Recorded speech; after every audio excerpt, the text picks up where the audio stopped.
Olá, pessoal. Boa noite.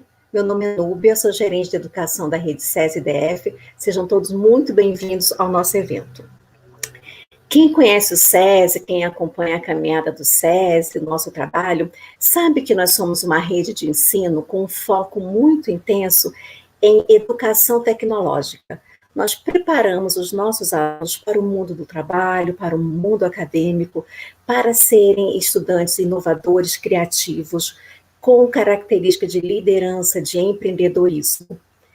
E isso a gente pode constatar agora, nesse momento que nós passamos, que todas as instituições de ensino passaram, onde tivemos que migrar da nossa aula presencial para nossas aulas online.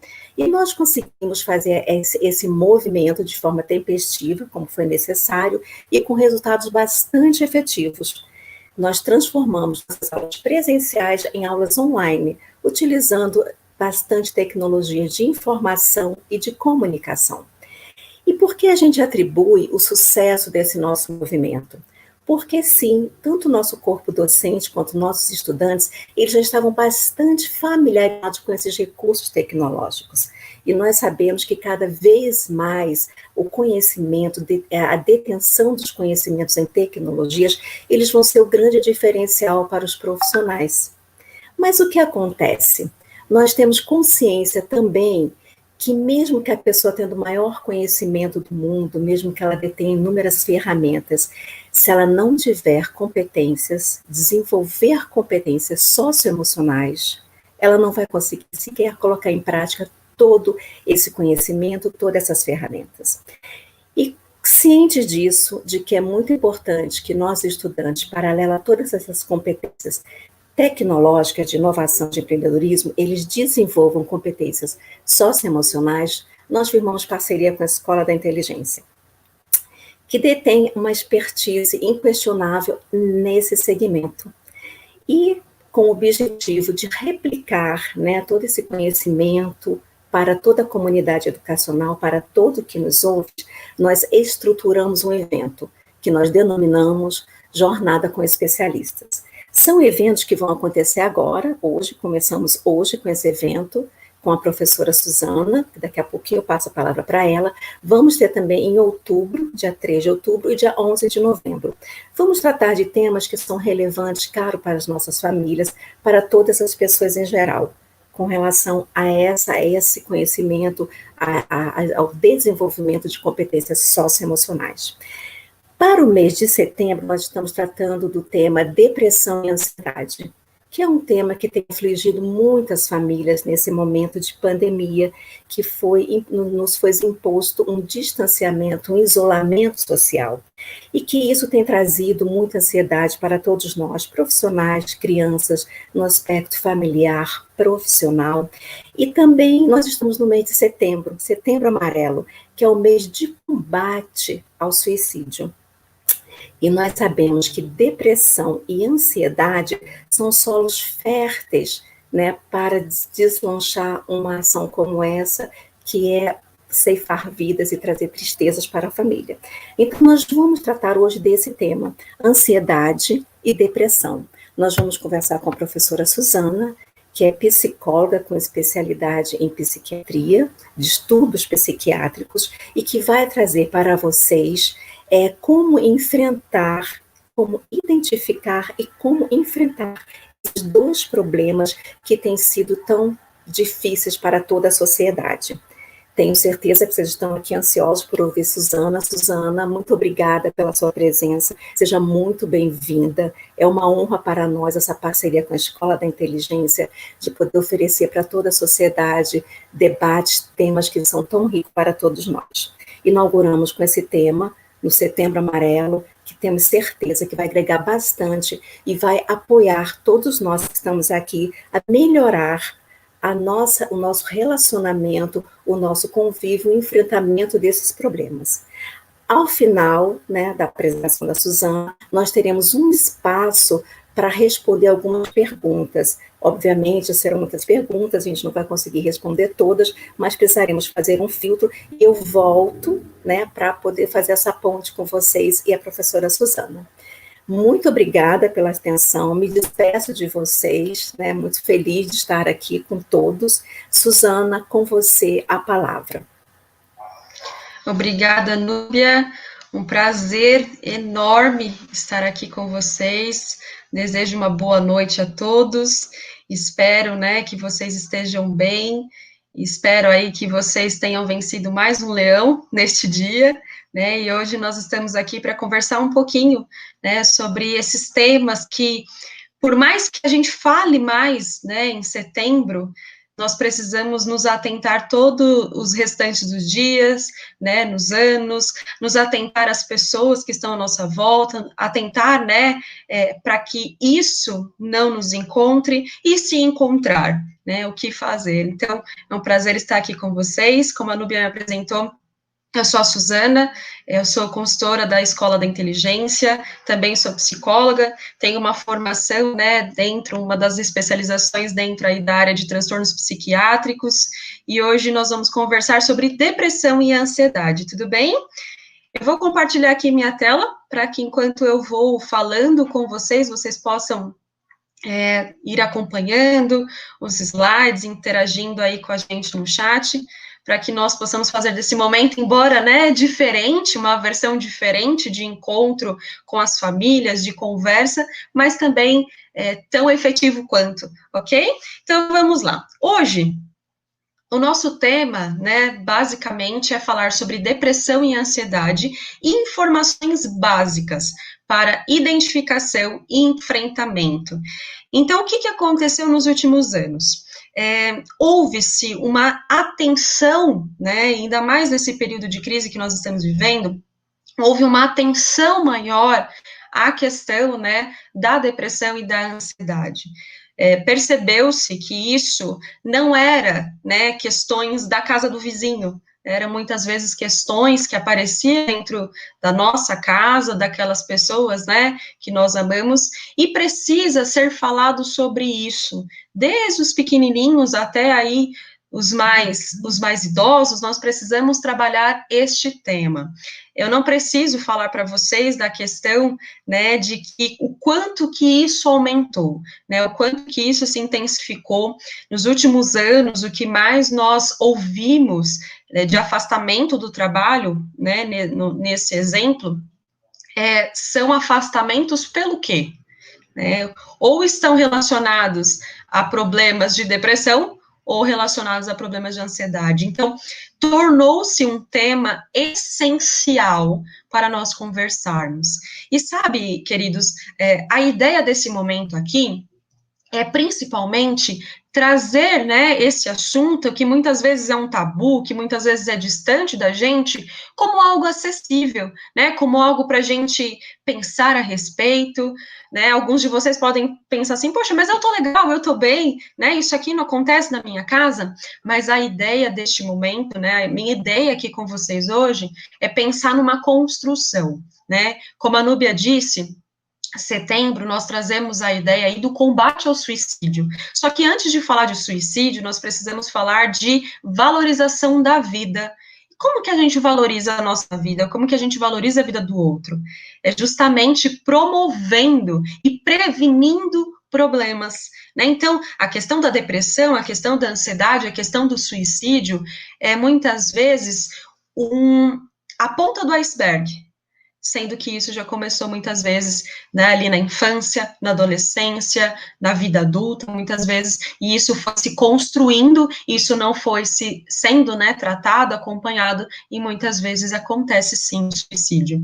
Então, é muito importante esse nosso bate-papo mesmo, né, que seja um modelo online, ali pelo chat, para que nós pensemos junto sobre isso que acontece, sobre isso que cerca aí a sociedade, que cerca as pessoas, e de que forma nós podemos entender minimamente isso, e de que forma nós precisamos enfrentar, ok?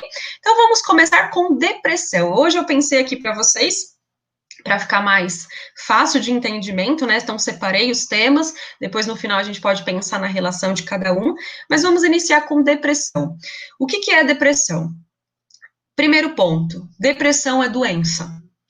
depressão é um estágio, né, que compromete não só a questão emocional, a questão de desenvolvimento psicológico, mas também a questão física, né? Então, a depressão, ela é uma doença séria, ela é uma doença que compromete a vida das pessoas, né? Então, o que a gente precisa, né? Primeiro passo para identificar a depressão. A depressão, ela compromete, né? Então, nós partimos do princípio do comprometimento que isso causa na vida da pessoa, diferente de uma tristeza, né? A tristeza, ela vai vir para todos nós somos seres humanos, então nós vamos sentir emoções, né? Ditas negativas ou positivas, mas a tristeza, ela vem e ela passa, né? Ela tem início, ela tem meio e ela tem fim. E ela pode vir depois em outro momento. A depressão, ela paralisa a pessoa. A depressão é um estágio, né, como o Dr. Augusto Cury fala, é um estágio de dor humana, né, então, e diferentemente, né, de outras doenças, que, por exemplo, né, uma enxaqueca, um problema crônico físico, que a gente faz ali um tratamento, muitas vezes é rápido, né, a gente toma um remédio, vai aliviando essa questão, né, de algumas doenças físicas, as doenças mentais, né, elas precisam de uma atenção muito especial, né, uma atenção que muitas vezes não dura, né, e não vai durar do dia para a noite. É um acompanhamento que vai levar um tempo, que vai levar, né, ter uma necessidade de um tratamento bem acompanhado, bem amplo, e muitas vezes nós vamos precisar, né, nós, oferecer para essas pessoas uma rede de apoio, para que essa pessoa consiga minimizar esses efeitos da depressão, né, e chegar ao ponto de não ter mais, ok? E aí, quais são as causas da depressão? Então, basicamente, nós temos 3 causas, né? A primeira seria a genética, então existe um fator genético, né? Então, foi feita uma pesquisa que mostrou que 40%, né, em famílias aí de irmãos gêmeos, 40% de suscetibilidade da pessoa desenvolver depressão, caso alguém tenha ali na sua família. Então, há sim um fator genético. Um segundo ponto é a bioquímica cerebral. Então, uma certa deficiência, um desequilíbrio nos neurotransmissores, que são responsáveis aí pela questão da atividade motora, do apetite, do sono, do humor. Então, aí uma deficiência nessas questões, e também eventos vitais. Então, eventos estressantes que desencadeiam um desequilíbrio, né, aí nas nossas emoções, nos nossos comportamentos. Vejam só, outras causas que podem, né, desencadear a questão da depressão, a doença depressão. Doenças crônicas, né, comorbidades, então, problemas, né, físicos que podem levar à depressão, ou não, até o contrário, né, então, muitas vezes, não sei se vocês já ouviram falar, a pessoa, ela tinha depressão, mas acabou desenvolvendo um outro problema físico, né, então, por isso que é tão importante a gente ter essa conversa, para a gente cuidar, porque quando se chega, né, de fato, ao caso da depressão, se isso não tem esse tratamento, esse acompanhamento, toda essa busca de melhora, muitas vezes pode trazer outras coisas, certo? Dificuldades financeiras, problemas no seio familiar, eventos estressantes, como, né, a perda de alguém, a perda do trabalho, uma separação, né, não só a separação física de uma pessoa, né, mas a separação de uma vida que tinha antes e não tem mais, certo? E principalmente, queridos, uso de substâncias, né, então é um prato cheio, né, o uso de substâncias mais eventos, ou não, o uso de substâncias mais a depressão, certo? E aí, tem um estudo, né, lá da Universidade de São Paulo, que fala sobre a diferença entre um cérebro deprimido e um cérebro não deprimido. Olhem só essa imagem, né? Então, o cérebro deprimido, ele tem menos conexões sinápticas. Então, as suas atividades cerebrais, elas estão reduzidas, elas estão limitadas, né? Então, a gente ouvia muito, quando ouvia falar de depressão, a pessoa não quer fazer nada. É porque a pessoa, de fato, não quer fazer nada? Se o seu cérebro está com as suas atividades reduzidas, né, ele está sendo incapaz de agir como ele agia, talvez, ele vai ter vontade de fazer, né, atividade, sair, conversar, né, interagir com as pessoas. Olha aqui do lado direito, um cérebro não deprimido. Olha o quanto de atividades sinápticas. Então, é uma pessoa que lê, que escreve, que interage, que trabalha, que mantém as suas atividades, né? Esse cérebro aqui, ele sofre tristezas, né? Ele sofre outras emoções. E ele sente isso, só que isso não limita. Enquanto desse lado aqui, é uma pessoa que foi limitada pela doença, a depressão, certo? E vejam só, algo muito interessante. Além, né, da questão genética, da questão dos eventos que pode, né, desencadear a depressão, eu trouxe esse slide para vocês perceberem que há um desequilíbrio na depressão, né? Então, é de fato uma doença, porque de fato traz um desequilíbrio físico e emocional, né?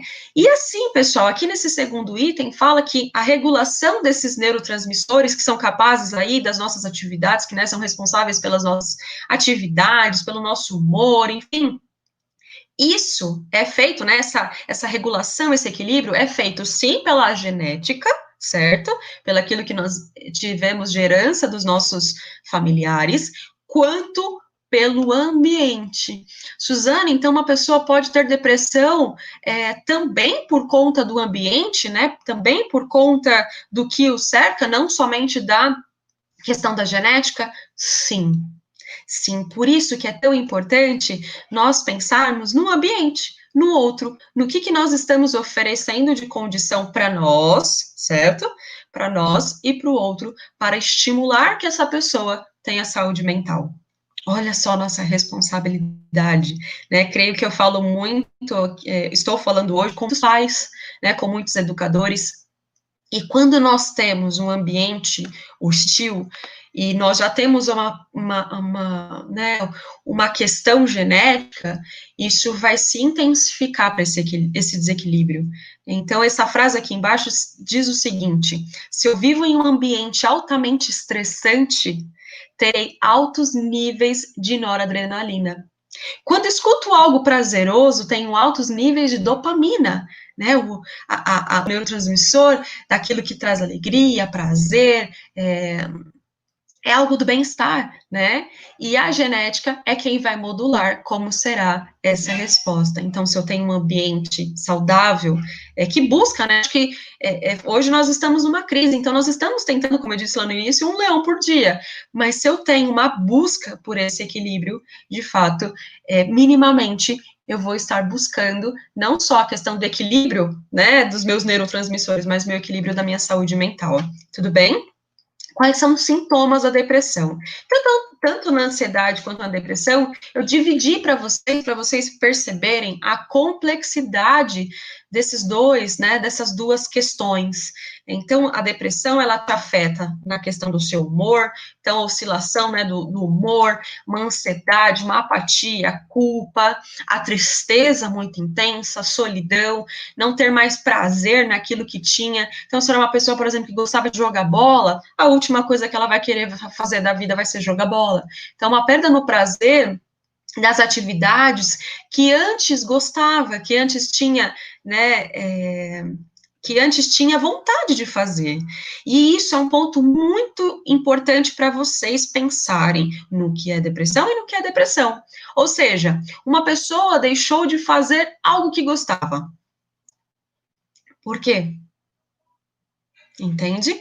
Ah, Suzana, então só porque ela deixou de fazer uma atividade que gostava, ela está com depressão? Não, mas avaliem um todo. Além, né, a perda do prazer nas atividades que antes realizava, isso está trazendo sofrimento? Isso está trazendo limitação física, social, emocional? Vamos buscar informação, né? Hoje a gente já partiu de um princípio que nós temos acesso à informação, nós temos acesso a psicólogos, a psiquiatras, nós temos acesso à informação de qualidade. Coisas que muitas vezes nós não tínhamos sobre saúde mental, né? Pelo contrário, quando a gente falava de alguma coisa, vou no psicólogo. Ah, por quê? Você tá ficando doido? Né? Quem já ouviu falar dessa forma? Hoje, nós buscamos ajuda justamente para não ficar. Então, quando alguém te falar alguma coisa nesse sentido, você fala, peraí, que é justamente para eu não ficar, estou buscando o meu equilíbrio. Né? Então, também existem sintomas no comportamento. Então, a questão da automutilação nós vemos muito presente em adolescentes depressivos, né? Choro excessivo, e muitas vezes é perguntado para essa pessoa, por que você está chorando? Às vezes não tem, né? A pessoa não consegue dizer um motivo. Por quê? Já foi, né, prejudicado ali pela questão da depressão, e muitas vezes um choro não tem motivo aparente, né? Eu digo não tem com aspas, porque a depressão é o motivo, ok? Do sono, então, ou é uma falta, né, de sono, é uma insônia, ou não, né, ou ao contrário, é o excesso de sonolência, enfim. Na cognição, então, os sintomas na cognição é uma falta de concentração, a lentidão, né, ou não, fica aí um pensamento acelerado demais, né, não é porque é depressão que é tudo lento, que é tudo calmo, muitas vezes essa depressão, ela vem associado com outro transtorno, que é o transtorno do humor bipolar, ok? E aí, na cognição também acontece a questão dos pensamentos suicidas, né? Como a Núbia começou o nosso encontro de hoje. Os pensamentos suicidas significa que não é que essa pessoa quer se matar, não é que essa pessoa ela quer acabar com sua vida, né? Nenhum suicida quer isso. Eles querem simplesmente não sofrer mais. Não é simplesmente, né? Mas eles querem não sofrer mais. E é muito delicado isso. É muito importante que a gente perceba que isso é sofrimento, que não é frescura, que não é falta do que fazer, que não é falta de fé, que não é falta de uma louça para lavar. Nós já saímos, né? Nós já saímos dessas falas. Né? Hoje nós precisamos entender que isso é sério, ok? No peso, então ganho ou perda de peso, no corpo, fadiga ou fome excessiva, e por último, abuso de substâncias, né? Então, a fuga dessa depressão, né, ela recai talvez no álcool, nas drogas, ok? E aí, pessoal, algumas dicas, tá? Sugestões para prevenção.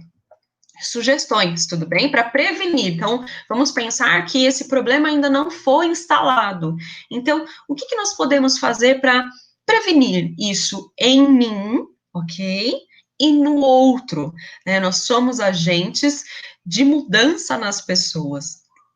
Vocês estão sendo observados pelos filhos de vocês, né? Vocês estão sendo observados pelo trabalho de vocês, pelo vizinho, né? Então, sem querer, nós acabamos influenciando as pessoas. Então, quando a gente presta atenção no nosso comportamento, né, principalmente naquilo que nós queremos evoluir, nós também incentivamos isso no outro. Né? Então, a primeira dica, olhar multifocal.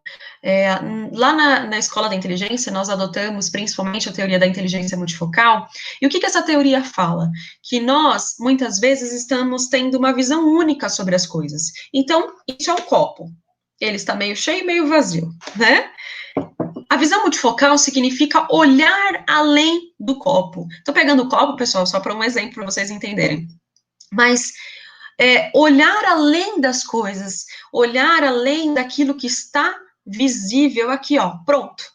O que significa, por exemplo, eu estou olhando para o copo, mas o que tem dentro do copo, né? O que é a água? O que a água traz para o meu corpo? O que a água significa para mim? Então, assim, eu vou além, entende? Eu vou além. Por exemplo, o seu filho está te trazendo, né? Está apresentando aí na sua casa um comportamento inadequado. Enfim, né? Pode ser adolescente, criança. O olhar multifocal significa o perguntar-se por que ele está fazendo isso?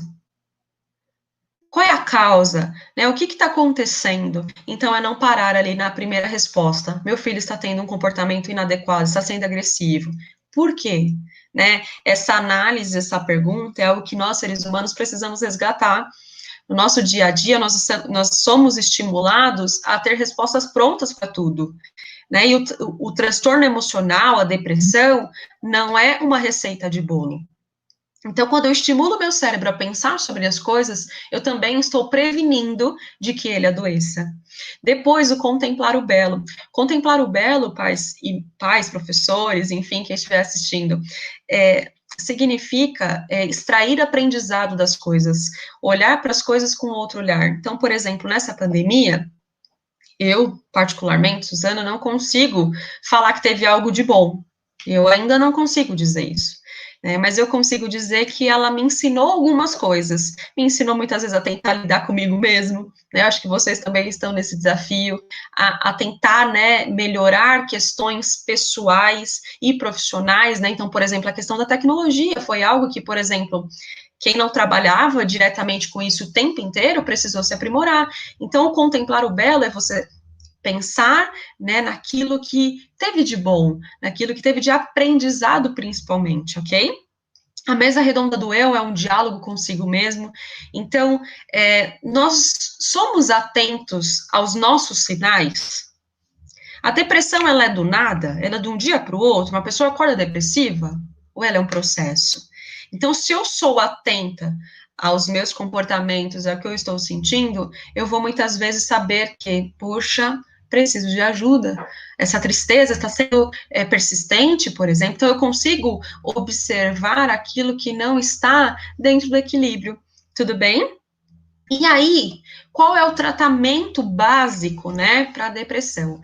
Hoje nós temos inúmeros tratamentos, então fototerapia, alguns, né, tratamentos diferenciados, não só aqui no nosso país, mas basicamente o que é necessário, ok? Medicamentos, né? Então, medicamento acompanhado aí da medicina psiquiátrica, esses medicamentos, o intuito deles é melhorar essa regulação dos neurotransmissores, né? Então, trazer uma regulação biológica para o seu para o seu cérebro, enfim, e também a psicoterapia. A união dos dois vai trazer, né, como algumas pesquisas falam, um resultado melhor, né, um resultado aí, paulatinamente falando, melhor a cada dia. Suzana, posso escolher entre um e outro? Isso tudo vai depender do nível, né, da depressão que você está, da intensidade que ela está e do que ela está afetando a sua vida. Então, por isso que é importante a procura de um profissional, né? A gente não consegue diagnosticar a depressão olhando para uma pessoa em um único momento, em um único dia, sem não ter nenhum conhecimento sobre isso, né? Então, a busca por esse profissional, ela é essencial, né? Às vezes a gente ouve do senso comum, né? Ah, mas essa pessoa está depressiva. E o que significa isso? E se eu falar isso para essa pessoa, o que eu estou causando com isso? Entende? Então, muitas vezes é melhor a gente olhar para esse diálogo, né, para esse comentário e pensar, o que seria mais assertivo eu falar para essa pessoa? Será que muitas vezes eu vou falar assim para ela, que tal, né, você pensar aí numa ajuda profissional para entender um pouco mais as suas emoções, então ir talvez de uma forma mais sutil para que ela possa se sentir à vontade para dizer para você, de fato, eu não estou me sentindo bem. E você, enquanto pai, mãe, profissional, primo, prima, filho, filha, ser uma rede de apoio.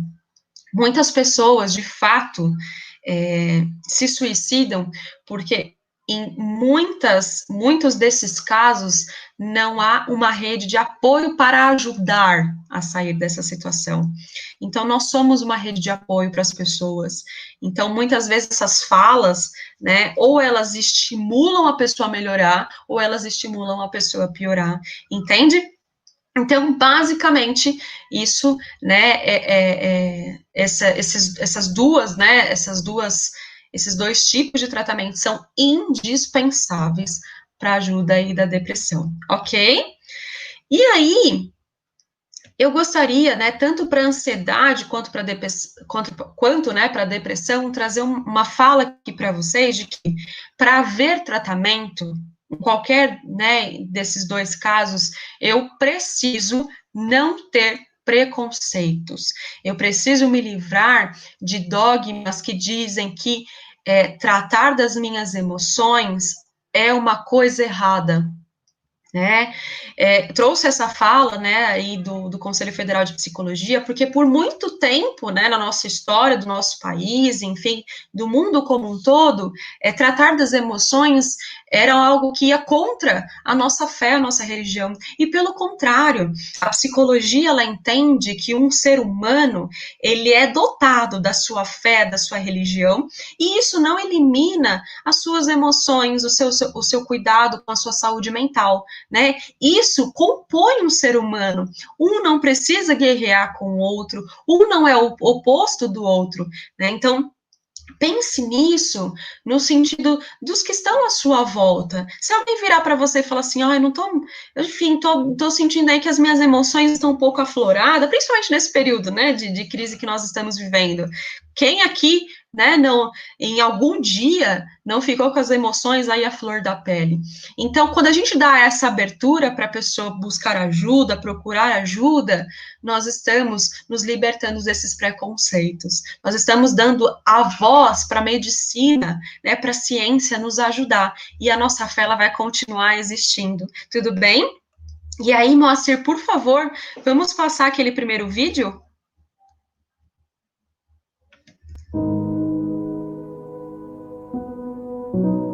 A depressão é uma doença e existem vários tipos.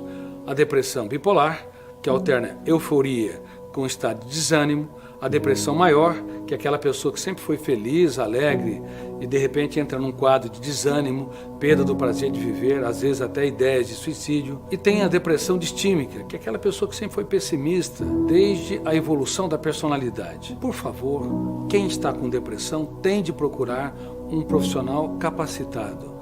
Mas existem algumas técnicas preventivas, como aprender a se doar, diminuindo a expectativa do retorno, entender que por detrás de uma pessoa que fere há uma pessoa ferida, aprender a não se punir e não se cobrar demais, e criticar, discordar, confrontar do sofrimento por antecipação e de ruminação de perdas, mágoas e frustrações. Muito bem. Então, né, para finalizar aí esse momento, né, essa conversa sobre depressão, o Dr. Augusto Cury traz aí algumas dicas, né, alguns alertas para a gente pensar na complexidade desse tema e qual é o nosso papel frente a isso, né? Existe uma fala, né, que quando nós vamos viajar, o comissário de bordo fala que, olha, antes, né, se cair a oxigenação, vai cair as máscaras de oxigênio, só que primeiro você precisa colocar em você para depois você ajudar o outro. E é a mesma coisa que eu digo aqui para vocês. Eu não consigo ajudar uma outra pessoa se eu não estou com a minha máscara de oxigênio. E hoje em dia a gente ainda mais fala-se dessas máscaras, né? E o que isso significa? A minha proteção, para que dessa forma eu proteja as pessoas que eu amo, ok? E aí, agora, o segundo ponto do nosso encontro é sobre a ansiedade. O que é a ansiedade? Primeiro, diferentemente, né, da depressão, a depressão é uma doença, enfim, tem as causas, né, tem ali os comprometimentos envolvidos. A depressão é um transtorno. Um transtorno, ele não necessariamente tem uma causa fixa, e ele tem um conjunto de sintomas que pode ser diferente, né, diferentemente da depressão, que muitas vezes ali é comum os mesmos sintomas, as mesmas causas, o transtorno tem essa diferença. Basicamente, pessoal, a ansiedade, ela é uma antecipação do futuro, é uma antecipação que traz grandíssimo, né, mal-estar físico e psíquico, é um medo, né, é uma aflição que muitas vezes paralisa, que muitas vezes tira a pessoa do seu equilíbrio emocional, né, do equilíbrio comportamental. Isso tem a ver, né, ou com a saúde, ou com o dinheiro, ou com família, ou com o trabalho. Então, o que a gente percebeu com essa crise? Um aumento muito grande de pessoas procurando ansiolíticos, procurando aí ajudas de medicamentos, porque a ansiedade, ela estava muito aflorada, né? Ela estava comprometendo a vida, o sono dessas pessoas. E aí, a reflexão que eu trago para vocês aqui hoje é, isso nasceu somente por essa crise? Claro, é uma crise que compromete várias áreas da nossa vida, mas será que antes essa pessoa não tinha ansiedade?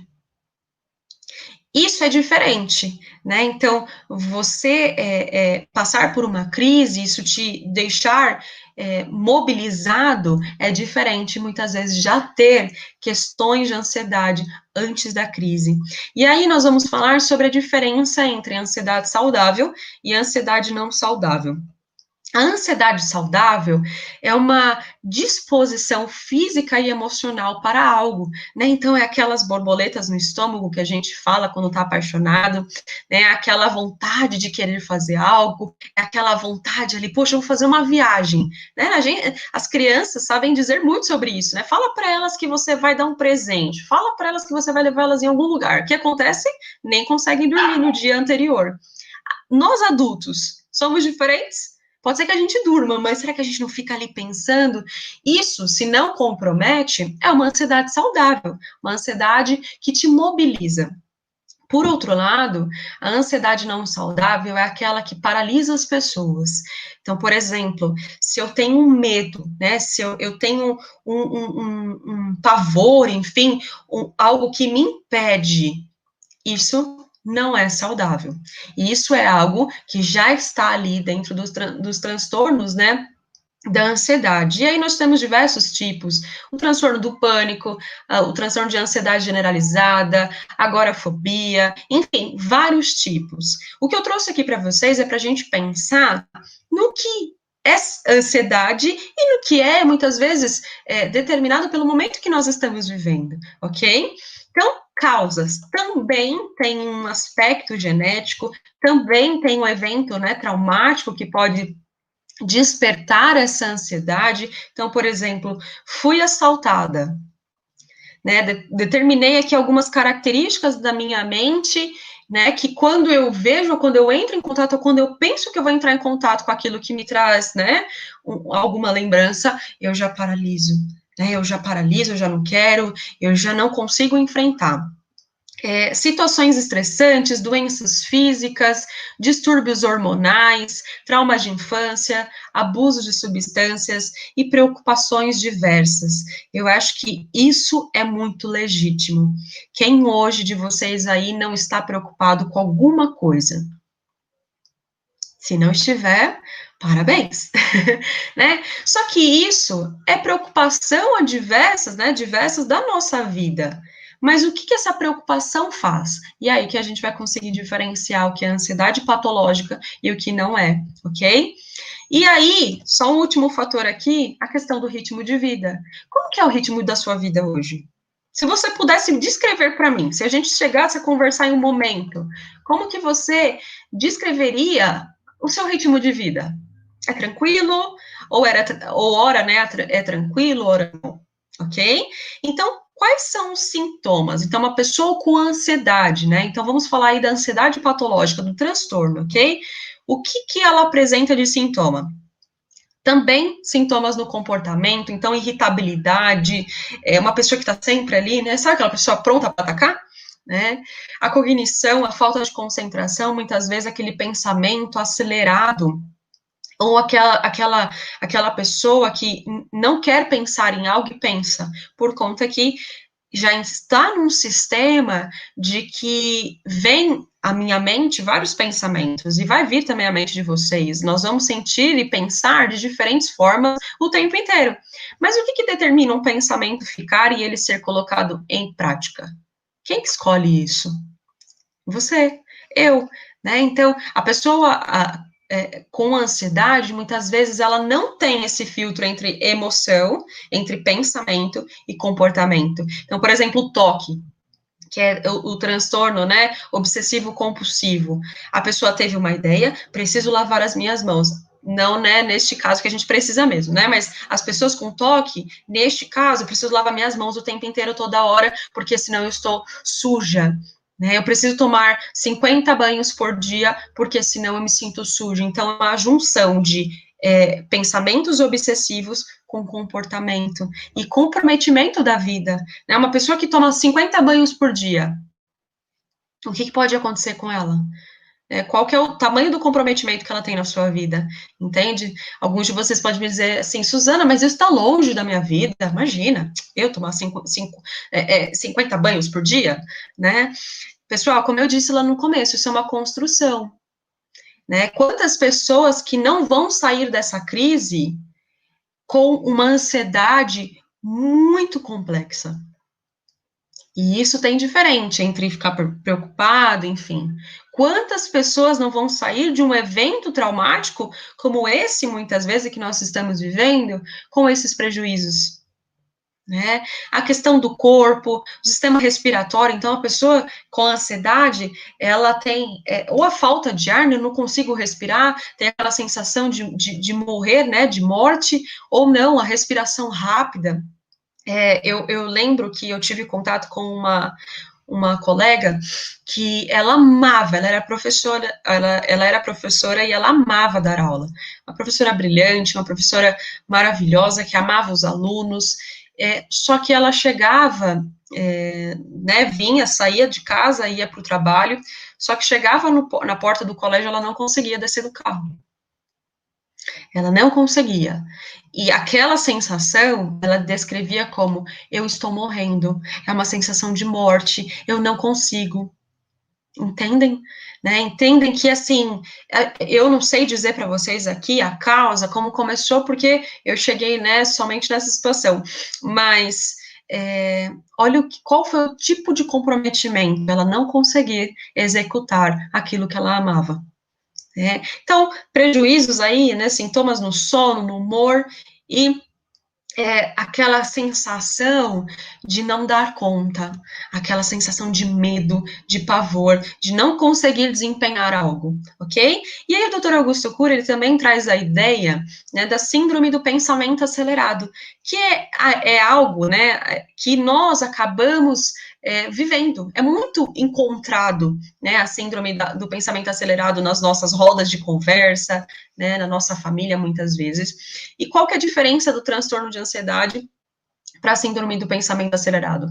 A síndrome do pensamento acelerado é algo que compromete e, se não é cuidado, observado, olhado, acompanhado, de fato evolui para um problema mais sério. Né? Então, é um mal que atinge mais de 80% das pessoas, todas as idades, letrados, iletrados, médicos, pacientes. Se nós não analisamos o nosso ritmo de vida, de fato, ele é comprometido. E, de fato, nós vivemos com uma ansiedade fora do equilíbrio e que somente nos estimula a um adoecimento emocional. E aí, eu gostaria de fazer um teste bem rapidinho aí com vocês. Eu vou apresentar algumas questões, e aí você pega, por favor, um papel, uma caneta, ou no próprio bloco de notas do celular, para você anotar aquilo que você tem, ok? Que aí depois, no final, você faz a junção de quantas, né, questões você disse que tem, para a gente trazer um resultado para vocês, para a gente avaliar um pouquinho essa questão da SPA na sua vida, tudo bem? Então, vamos lá. Primeira pergunta, você tem ansiedade excessiva? Irritabilidade, flutuação emocional, inquietação, intolerância a contrariedades, déficit de concentração, esquecimento, fadiga excessiva e cansaço ao despertar, constantemente sente dores de cabeça ou musculares, tem queda de cabelo, sintomas de gastrite? Então, dá uma olhadinha, veja o quanto de perguntas, né, vocês responderam que sim, e faz um favor para mim, manda ali no chat a quantidade, né, então, por exemplo, pontuei 3, 5, 10, 11, manda para mim no chat que eu vou falar o resultado para vocês, combinado? Então, faz a conta aí do quanto que vocês disseram que sim, e manda a resposta para mim no chat. Fiquem tranquilos, não trouxe ninguém aqui para ficar desesperado. Suzana, pelo amor de Deus, o que teste é esse? Né, mas simplesmente para a gente pensar onde nós estamos hoje e onde nós queremos chegar, ok? Deixa eu ver aqui o resultado de vocês. Eu vou só aqui no final, 5, 10, 8, 10, que mais? Vamos lá. Um monte. Vamos lá, quem, né? Qual foi a pontuação aí de vocês? 5, bacana. Vamos lá. Eu já passo o resultado. 3, 10, 2. Legal. Então, enquanto vocês vão respondendo aí com a quantidade, o que acontece, pessoal? Como eu disse, eu não trouxe vocês aqui para falar, puxa, Suzana, eu tô com SPA, eu não tenho qualidade de vida, meu Deus, eu tô com ansiedade. Não, não é isso.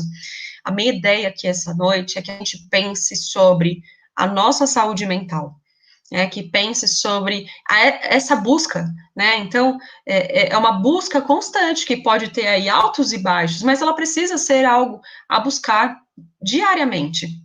Então, eu trouxe esse teste para vocês pensarem onde vocês estão. Então, qual é a condição que vocês estão hoje?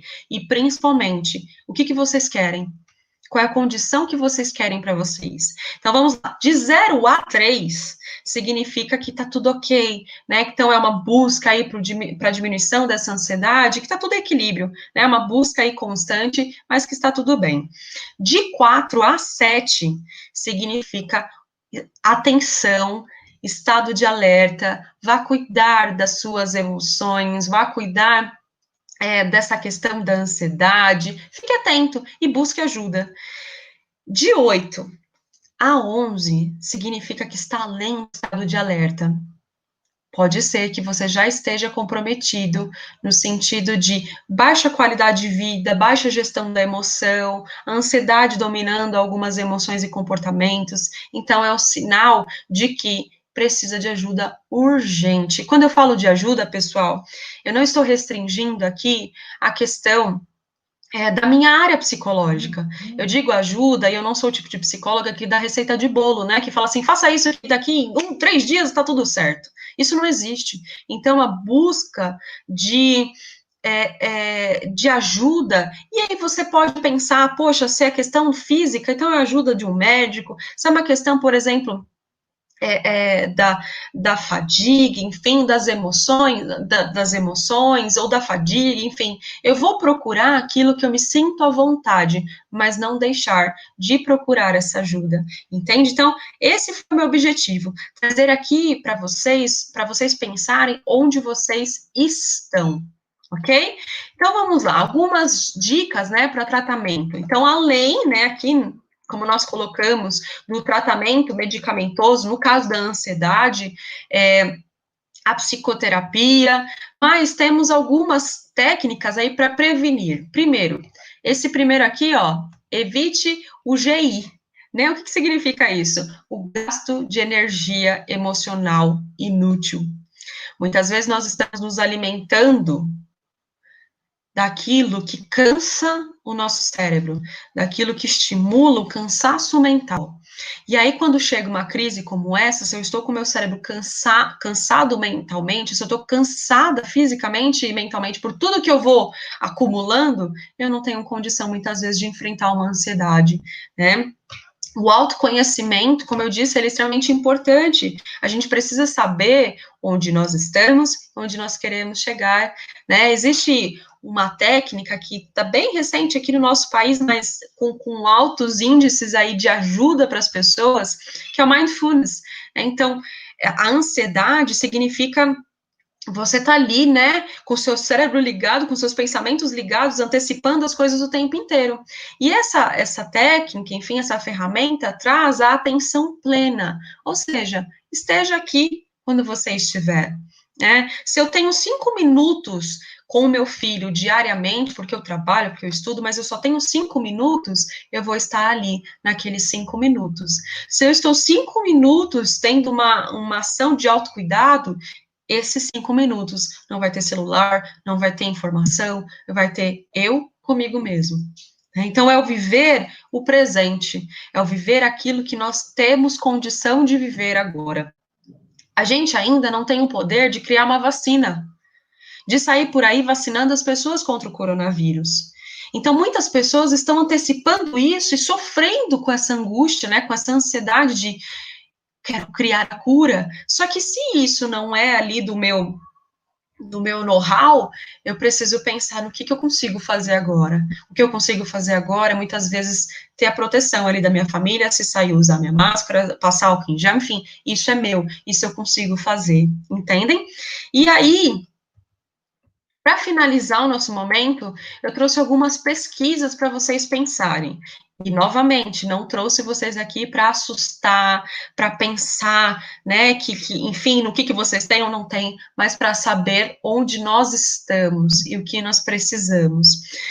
Com mais de 12 milhões de doentes, 12 milhões de doentes, Brasil é o país mais deprimido da América Latina. A depressão está entre uma das maiores causas de suicídio. O suicídio é a segunda maior causa de morte entre jovens de 15 a 29 anos. De acordo com as estimativas da Organização Mundial da Saúde, 9,3% dos brasileiros têm algum transtorno de ansiedade. Vamos pegar a população do nosso país. Tira aí 9,3% dessa população. Quantas pessoas estão sofrendo com as suas emoções nesse momento? Hoje eu estou falando de depressão e ansiedade, mas você conhece, você convive com pessoas, como que estão as emoções das pessoas hoje?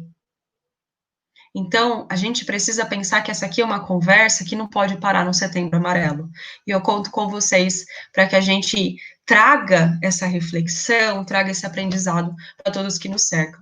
Muito obrigado. E eu passo a voz aqui para a Núbia.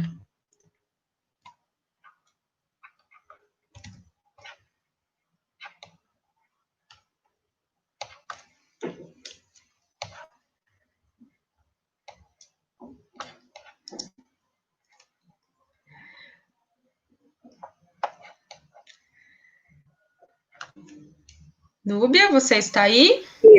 Gente, é porque eu desliguei para ficar melhor a sua transmissão para mim e agora eu fiquei esperando, não vi que era eu que estava aqui desligada, desculpem. Suzana, amei a sua apresentação, a sua palestra. A gente convive muito com pessoas que infelizmente desenvolvem depressão e até que tiram a própria vida. Então, para mim, tudo que você falou foi extremamente esclarecedor. Eu acho que todas as pessoas deveriam ouvir palestras como essa para se ajudarem a si próprios ou ajudar a quem está ao seu redor. Você falou da rede de cuidado que é preciso. E essa rede, ela só é possível se nós todos tivermos ciência dessas características, dessas particularidades e tudo que nós podemos fazer uns pelos outros. Nós recebemos aqui algumas perguntas, a gente pensou algumas para a gente conseguir nesses 15 minutos e não estressar, né, as pessoas que a gente até 9 horas. Tem uma pergunta que eu acho que eu gostaria de começar com ela. E quando a pessoa não aceita o diagnóstico da depressão? Porque a gente sabe que isso é recorrente. O preconceito que você falou que existe, a pessoa se nega a buscar um tratamento. Qual é a orientação que nós poderíamos dar? Como é que nós poderíamos cuidar dessa pessoa? Perfeito. E o quanto que isso é recorrente, né? Como é que eu posso dizer, essa resistência de olhar para a saúde mental. Uma sugestão, pessoal, primeiro ponto, né, de fato, quando a pessoa não aceita, fica mais difícil, porém não é impossível.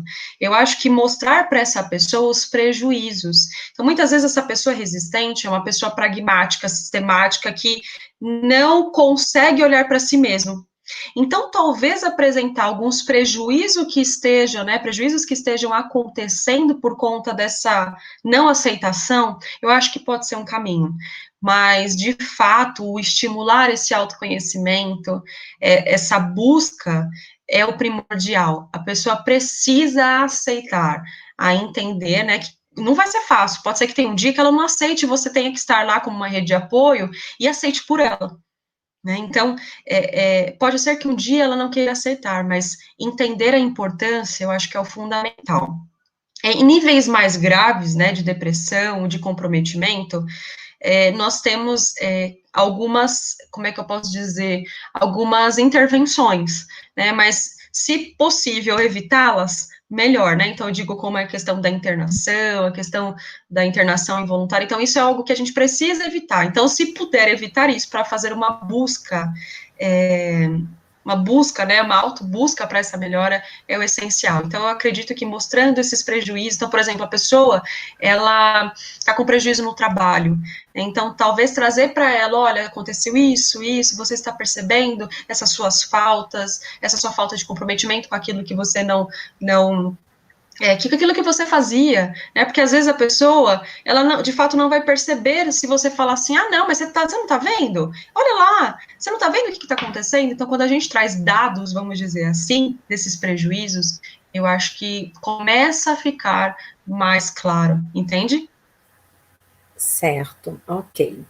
Bom, uma outra pergunta também aqui que chegou para nós é que existem semelhanças entre a ansiedade e a depressão? É fácil distingui-las ou não?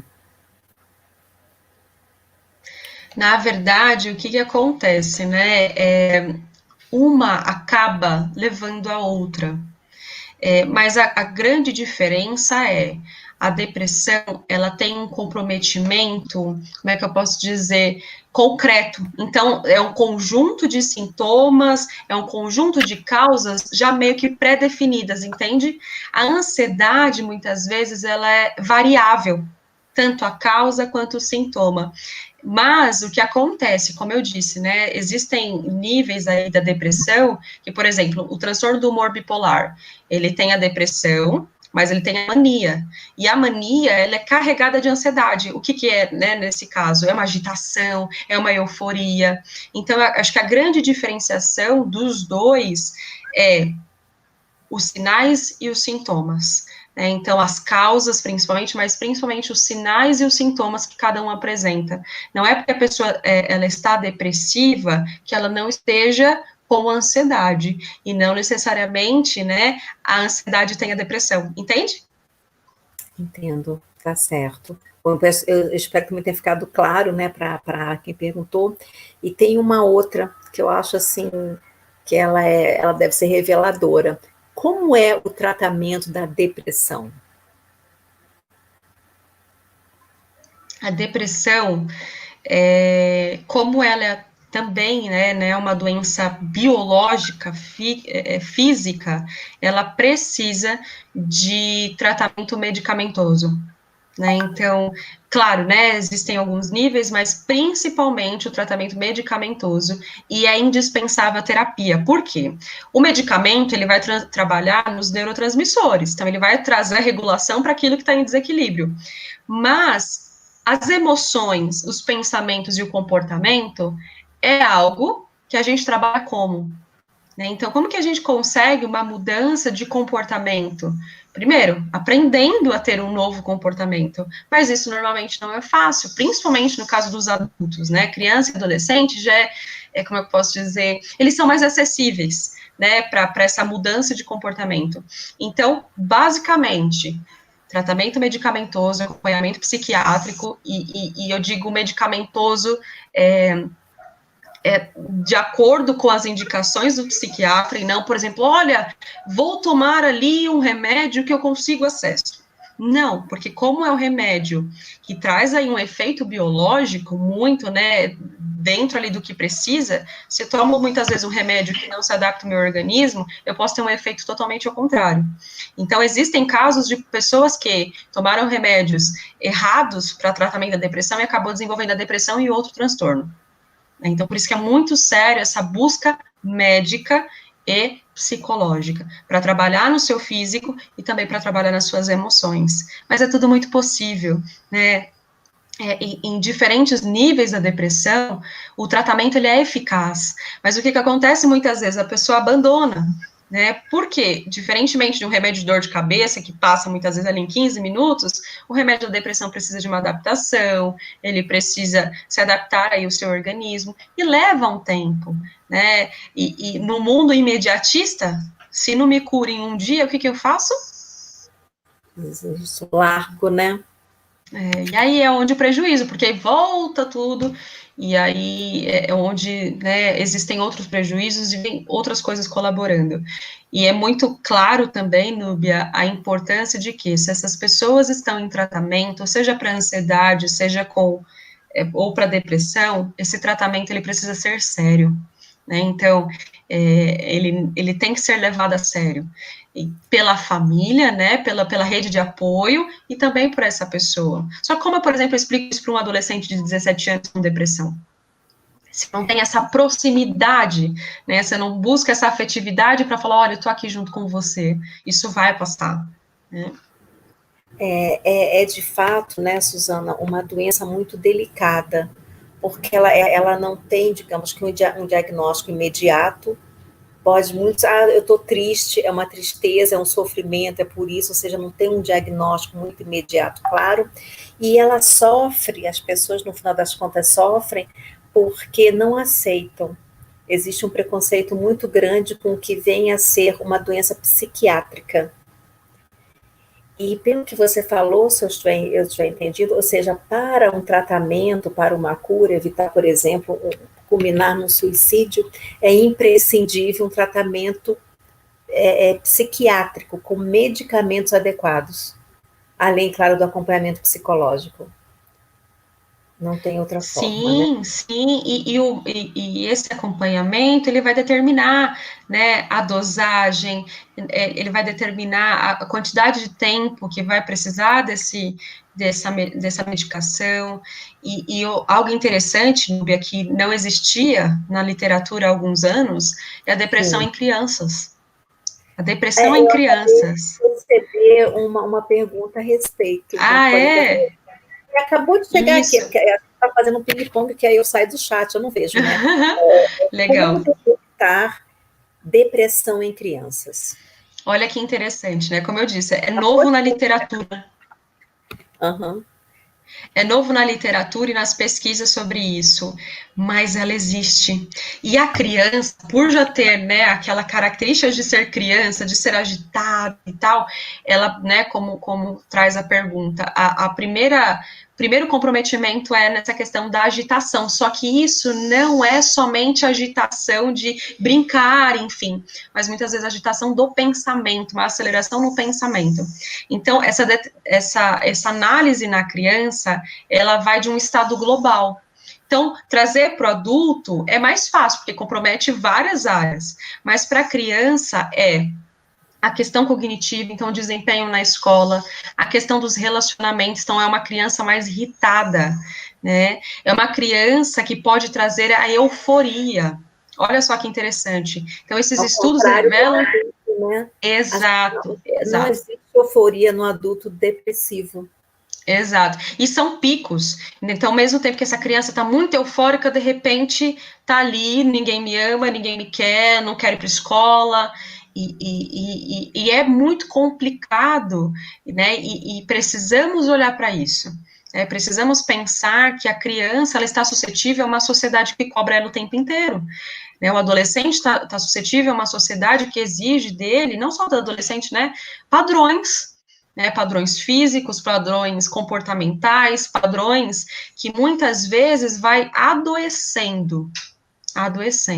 Então, observar, eu acho que o primeiro passo, né, não sei se foi uma mãe ou um pai que perguntou, mas o primeiro passo é a observação da alteração de comportamento. Da alteração de comportamento, e não necessariamente daquela criança que é abatida, porque normalmente numa sala de aula, o que a gente olha?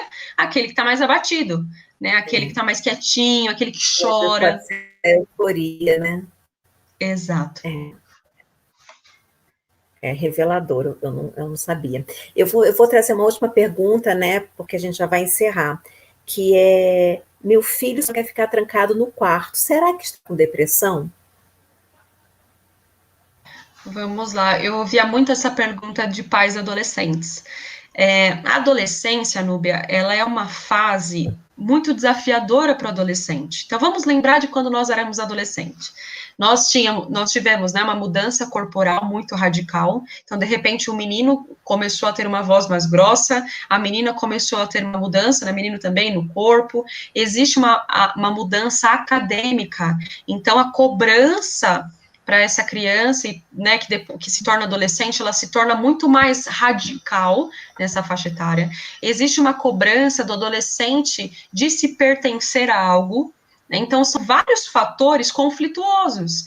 Então, uma sugestão: avalie o sofrimento. Eu sempre orientava esses pais: avalie o sofrimento. Esse ficar no quarto, muitas vezes, é o jogar com os amigos. Ou não, esse ficar no quarto é me isolar do mundo. Então, quando eu olho o impacto disso, desse comportamento, e se isso está trazendo sofrimento para mim, enquanto família, para mim, enquanto mãe, ou para ele, enquanto filho, eu preciso investigar, precisa avaliar, porque às vezes é característica da pessoa, às vezes a gente quer, né, rotular e trazer um diagnóstico, mas às vezes são só características de um adolescente, né? O adolescente, ele é característico por querer ficar mais ali na tecnologia, mas se isso tiver trazendo prejuízo, trazendo sofrimento, nós precisamos ficar atentos com a nossa anteninha de alerta. Se não, se é uma característica adolescente, da idade, eu sempre também vou ficar próximo. Entende? Então, nada vai afastar, mas eu preciso... Ou seja, né, Suzana, o mais importante é sempre o olhar atento, a observação dos pais em relação aos filhos. E aí eu não ia fazer mais perguntas, vou fazer só mais uma que chegou aqui, que também estava aqui, é de como é que a família pode, então, ajudar. Ou seja, a gente, pelo que a gente está conversando, é imprescindível que os pais, colocando na perspectiva da família, eles observem seus filhos. Que oscilação de humor é essa, de tristeza, de ânimo, se isso sinaliza uma depressão, uma ansiedade. A sua palestra foi muito rica, ela trouxe muitos detalhes. A gente sai daqui a pouco, amanhã eu já esqueci muitas coisas. Vá então numa internet, pesquisa, sites fidedignos e etc. E se eu identifico isso, eu trato. Como é que uma família pode se constituir dentro do seu núcleo essa rede de apoio para os seus filhos, seus jovens, seus adolescentes? Eu acho que o primeiro passo é aquilo que nós conversamos do não ter preconceitos, né, e da aceitação de que tá tudo bem eu buscar tratamento para o meu filho fazer um tratamento de saúde mental, né? Por que a gente não tem preconceito quando a gente vai tratar, por exemplo, um problema físico? Né? Então, trazer essa tranquilidade de que é um problema que eu estou buscando tratamento, né? Então, tornar isso acessível, tranquilo, porque muitas vezes esse preconceito, né, essa aversividade da situação até prejudica, né? Então, tudo bem, eu sou uma pessoa que apoia, mas, né, eles estão atentos.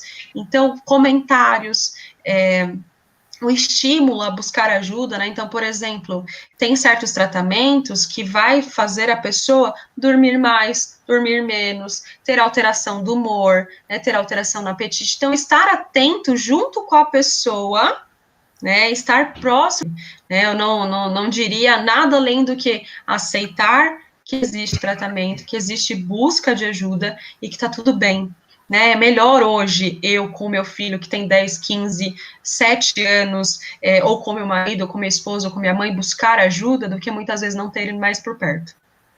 Então, eu sei que a gente, é forte isso que eu estou dizendo, mas é bacana a gente tentar trazer tranquilidade para o assunto para ser prevenção, né? A prevenção, ela vai buscar antes, ela vai estudar, né? Então, ela vai buscar informações, é bem claro que você disse, informações de sites, de fontes fidedignas, né, para falar, peraí, como é que eu ajudo meu filho, como que eu ajudo essa pessoa que eu amo? A rede de apoio, ela faz toda a diferença junto com o tratamento, Núbia, e essa rede de apoio muitas vezes pode estar em silêncio, mas um olhar acolhedor, um olhar de, eu tô aqui com você, já ajuda mais do que muitas palavras.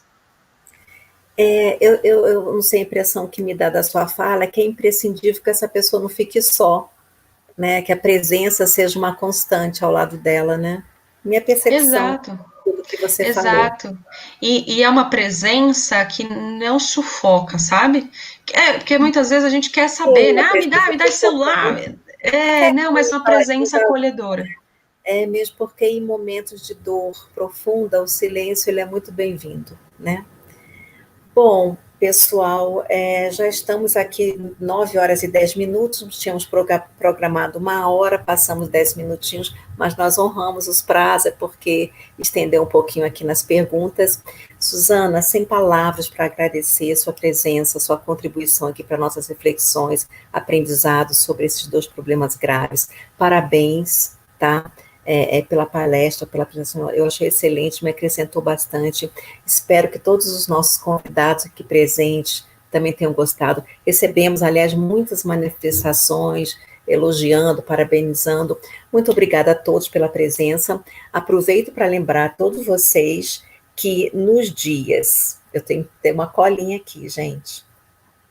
No dia 2 de outubro, vamos ter uma outra palestra, vai ser sobre como desenvolver a autoestima dos nossos filhos. E no dia 11 de novembro, a terceira e última, socorro, meu filho pratica ou sofre bullying. Então, já estão todos previamente convidados, né, para mais uma reflexão, para mais um aprendizado com os especialistas da Escola da Inteligência, parceria com a rede SESI-DF de Educação, né, nesse evento super bacana que a gente organizou com muito carinho, com muita dedicação, jornada com os especialistas. Agradeço a equipe aqui da comunicação, da cultura, da educação, que deu todo o apoio técnico aqui para a gente, graças a Deus funcionou tudo maravilhosamente bem. Parabéns, rapazes, e gente, boa noite, muito obrigada. Suzana, boa noite aqui para os nossos convidados também, tá? Boa noite, pessoal. Muito obrigada pela oportunidade. Até mais. Beijão. Até mais. Um beijo.